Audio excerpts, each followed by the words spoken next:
Sallallahu alayhi wa sallam. And I close my eyes, and I'm floating in love. And I close my eyes, and I'm drowning inside. Assalamu alaikum wa rahmatullahi wa barakatuhu. I welcome you to another episode of our series, Stories from the Seerah, Lessons and Morals. I'm your host, Yasir Qadhi. In our previous episode, we had discussed the story of the emigration to Abyssinia. And this was brought about by the persecution of the Quraysh upon the Muslims. This persecution became more and more severe until it reached one of its worst periods, in a period that is called the boycott.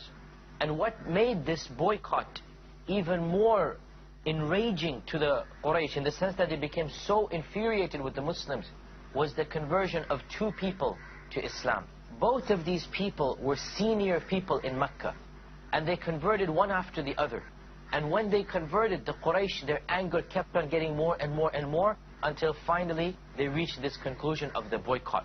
So let us talk about the conversion of these two people, and then the boycott and how it was broken.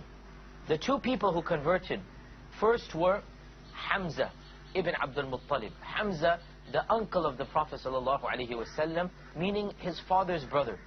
Hamza was a very respected and senior figure of the Quraysh. And the conversion of Hamza was a very interesting story, in that Hamza did not think about Islam and rationalize, and no, rather he converted on an emotional basis. He converted out of pure emotion and not out of an intellectual quest. What happened was, in the 6th year of the da'wah, the 6th year after the coming of the prophethood, after the revelation of Iqra, the Prophet ﷺ was sitting in front of the Kaaba, and Hamza was away on an expedition, hunting. Abu Jahl saw the Prophet ﷺ, and Abu Jahl is the worst of all of the people of Mecca. Abu Jahl is the Fir'aun of this ummah. That's what the Prophet ﷺ said. He is the Pharaoh of this ummah. Abu Jahl saw the Prophet ﷺ sitting in front of the Kaaba. And so publicly he stood in front of him, and he began cursing him and heaping ridicule on him and making fun of him and saying the worst things any person can say to another person. And all the while the Prophet ﷺ was sitting quietly, not responding, not saying anything back. And so when Abu Jahl could not find any response, and after all of this provocation, he just left. But it was public news now. This happened in public. Everybody had seen Abu Jahl curse and ridicule and make fun of the Prophet ﷺ. And the people of the Quraysh, especially the Banu Hashim, and that is being the tribe of the Prophet ﷺ, they were insulted, because Abu Jahl was not from the Banu Hashim.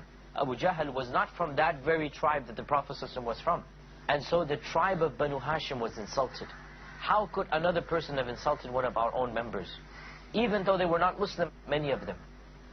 When Hamza returned, the women of his house said, "Oh Hamza, what type of uncle are you?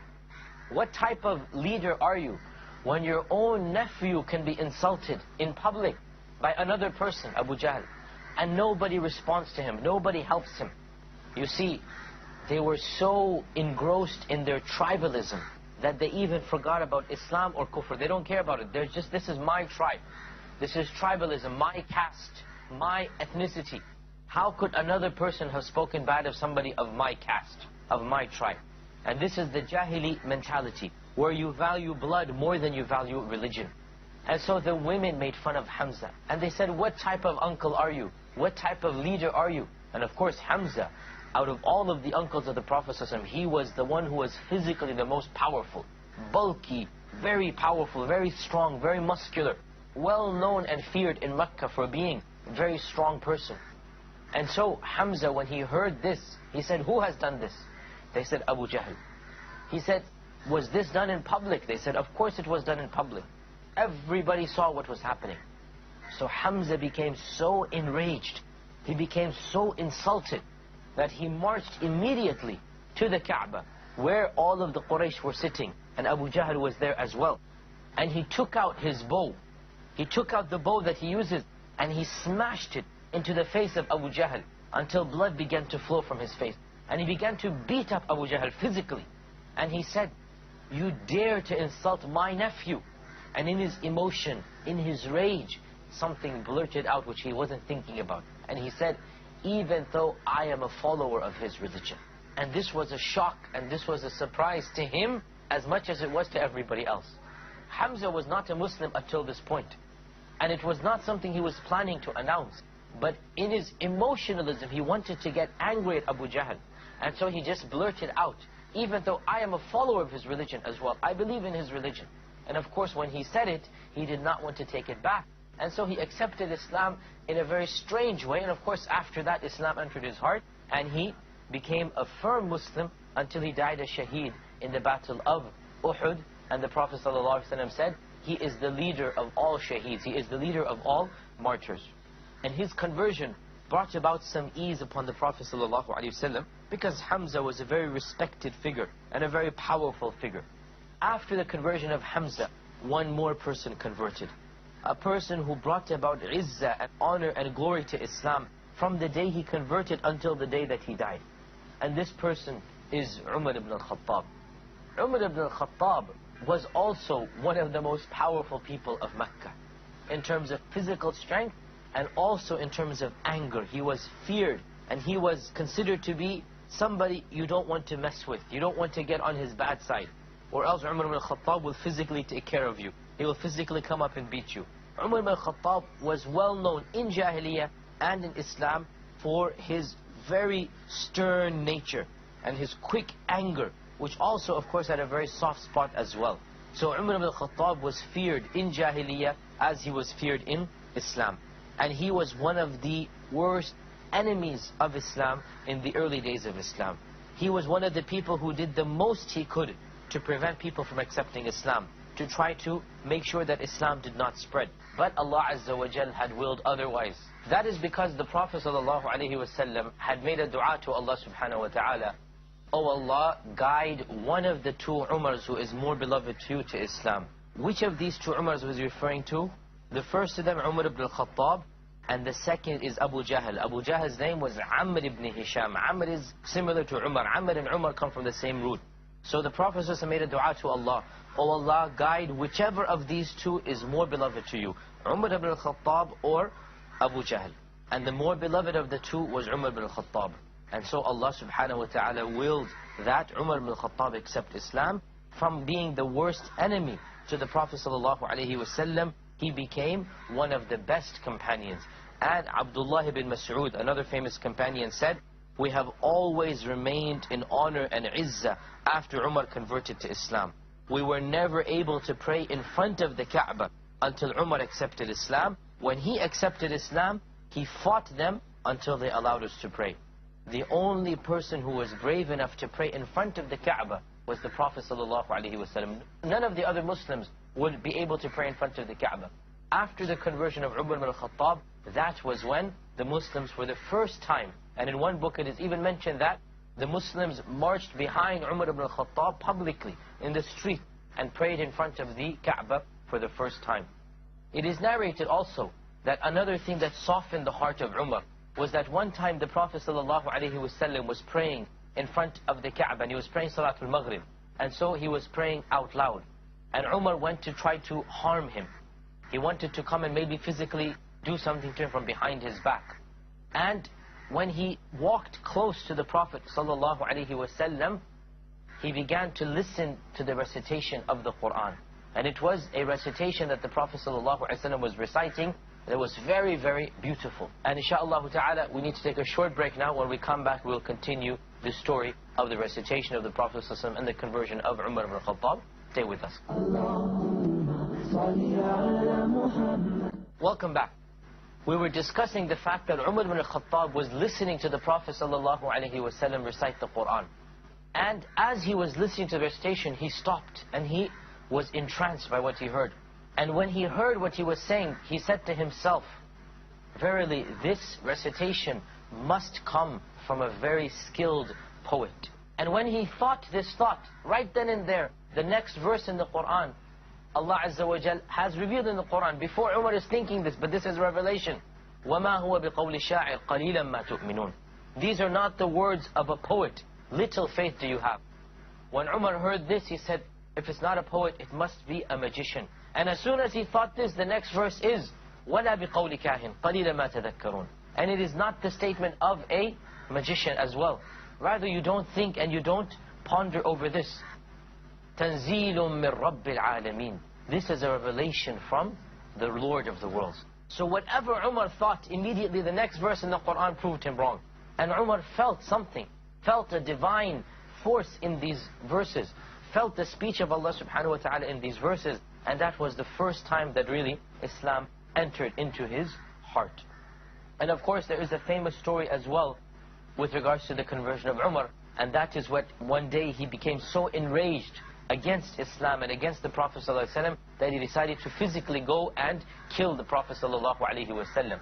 And as he was marching to do so with his sword open, then and there somebody stopped him and said, how come you are going to harm the Prophet ﷺ when your own family has converted? Your own sister is a Muslim, and his sister had converted and had not told him of her Islam. And so he marched to his sister's house and he began to fight with her, and he began to get angry at her, so much so that he physically hit her with his hand until she bled. And when he saw this, he softened his heart as well. And his sister became angry at him. And so he asked his sister, let me read what you are reading. And when he read the Quran, and it was the beginning of Surah Taha, then he was so much affected, and he was so much moved that he accepted Islam after that.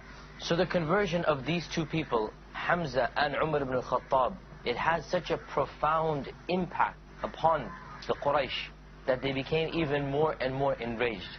And they convened a gathering amongst themselves. And they said, what can we do now to stop the spread of Islam? And they decided to do the worst thing possible. And that was that they would completely boycott and isolate the Banu Hashim until they hand this man over, the Prophet ﷺ, so we can execute him. Abu Talib was the chieftain of the Banu Hashim. And Abu Talib refused. And they decided that if the situation is so bad, they will leave Mecca. And they will go and live in a valley that belonged to him. He owned a valley called the Shi'b of Abi Talib. And they decided to live in this valley until the boycott was finished. Now, what was the boycott? The boycott was that nobody will be allowed to sell anything to the Quraysh, or buy anything from them, or marry their daughters to the Quraysh, or have any transactions with them. So the boycott was basically a complete economic boycott. And so much so that if a foreigner came to try to sell something, meaning outside of Mecca, the Quraysh would say, no, don't sell to them, we will purchase it from you, from double the price. They couldn't even buy food and water. They could not buy any of their goods and belongings. So when the situation became so difficult, Abu Talib decided to leave Mecca and live in this valley until the situation returned to normal. And so Abu Talib, along with all of the Muslims and the Prophet ﷺ, and along with all of their wives as well, all of the Muslim men and women, along with some non-Muslims from the tribe of Banu Hashim, in particular Abu Talib, they left Mecca and they lived in these valleys. 2 or 3 years they lived in these valleys. And this was of the most difficult times that the Muslims ever faced. Even their food and water became difficult. Even their basic aspects of living became difficult. And it is narrated that sometimes they would have to eat the leaves off of the trees, and they'd have to collect the rainwater or any of the dirty water that they would find that is collected in the pools, because they had no other source, they had no other way to do anything, eat anything. And Bilal ibn Abi Rabah, that slave who had been converted to Islam and then freed, Bilal ibn Abi Rabah himself narrates the difficulties that they would face. And he said sometimes we would not have anything to eat except we would pluck the leaves off of the trees and the shrubs and eat that. And he said that we would pass stool like goats pass stool, meaning droppings. They would not have any food to eat. How will they form any natural expulsion? And so he said we would pass stool, we would defecate like the goats defecate, with droppings. We would have nothing to eat. And Allah Azza wa Jal helped them in various ways. Of the ways that they were helped was that some of the people of the Quraysh who were softer hearted, of them is Jubayr ibn Mut'im. Some of the people of Quraysh, they would secretly at night go and they would send in some food and water. They would send in a camel put with a lot of food on it, and they would send it into the valley, and the Muslims would find this and it would last them for many, many months. Despite this boycott, the Prophet ﷺ did not stop preaching. Rather, every year in the time of Hajj, he would come out and he would tell the people about Islam, and he would invite them to accept Islam. And eventually, the boycott became so difficult that the Prophet ﷺ raised his hands up to Allah, and he made dua against the Quraysh. And he said, "Oh Allah, inflict them with a punishment, and inflict them with a drought and a plague, like you did upon the people of Yusuf in Egypt." The Prophet Yusuf ﷺ, those 7 years of famine that afflicted Egypt, the Prophet ﷺ said, inflict upon the Quraysh a similar type of famine. And so the people of Quraysh began to suffer just like the Muslims suffered, or even worse. And they themselves ran out of food and water, and they had to eat carrion and dead meat, until the situation became so difficult and they realized that this is because of what they are doing to the Prophet ﷺ. They decided to cancel the boycott.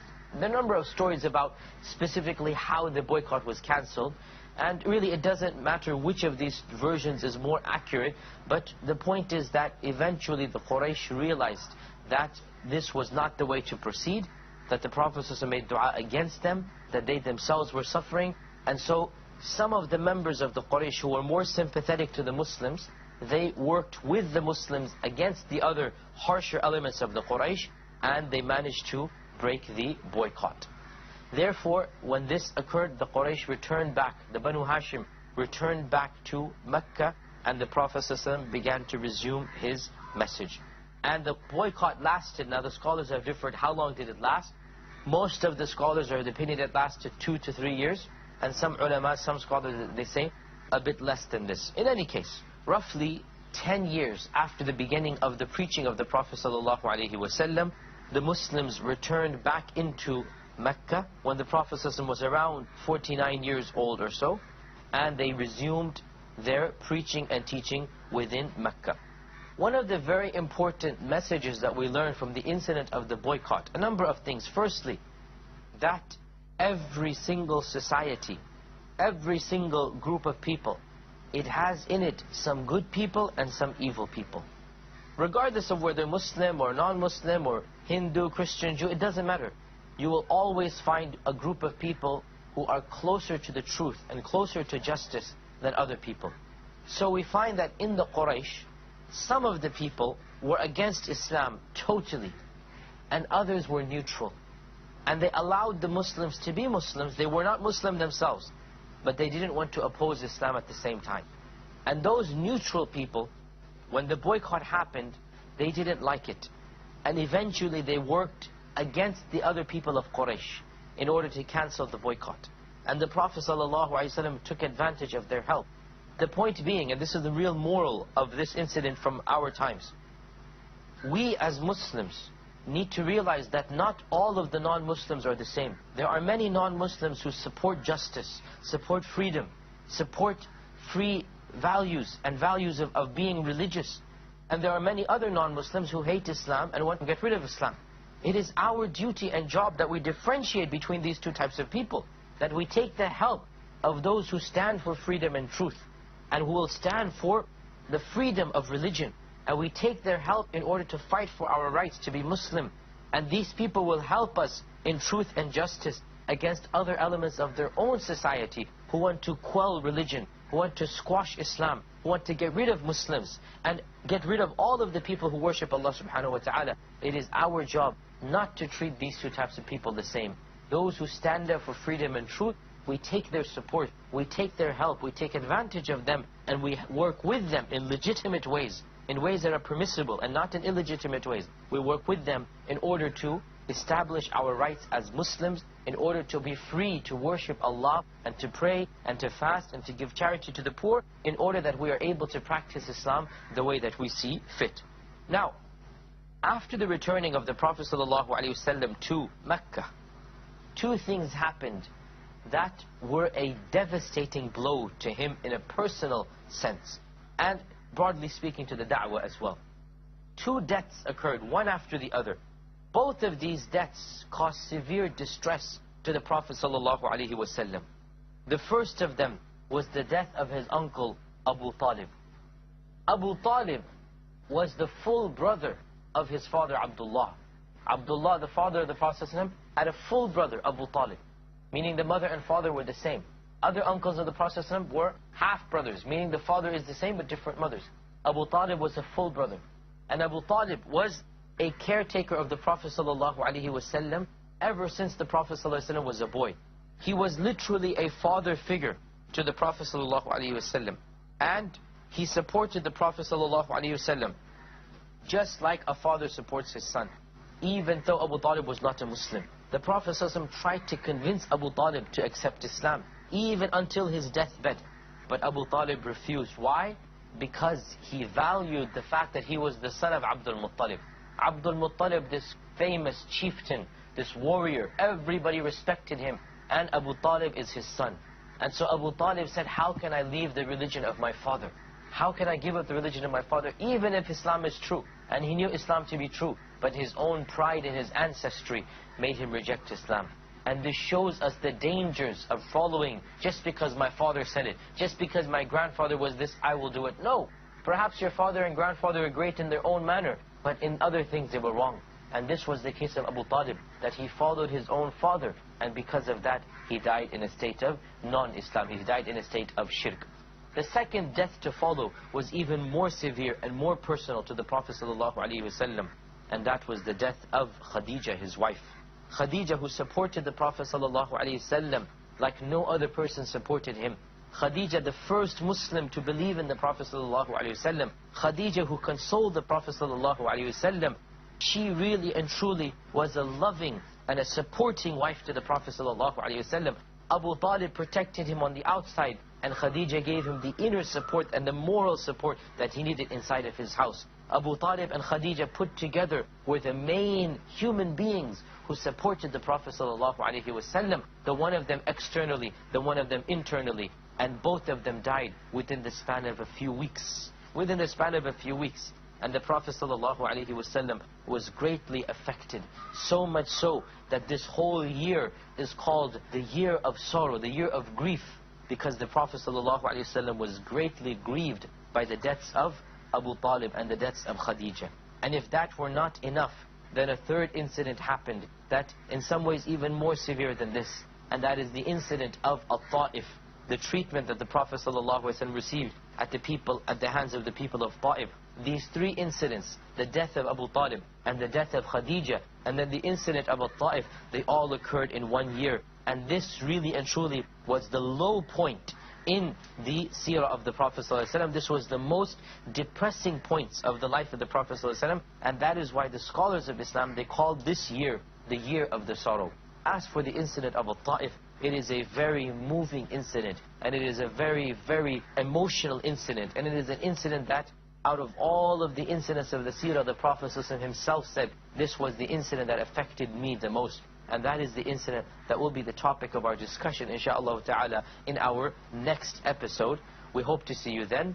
Until next time, Assalamu alaikum wa rahmatullahi wa barakatuh.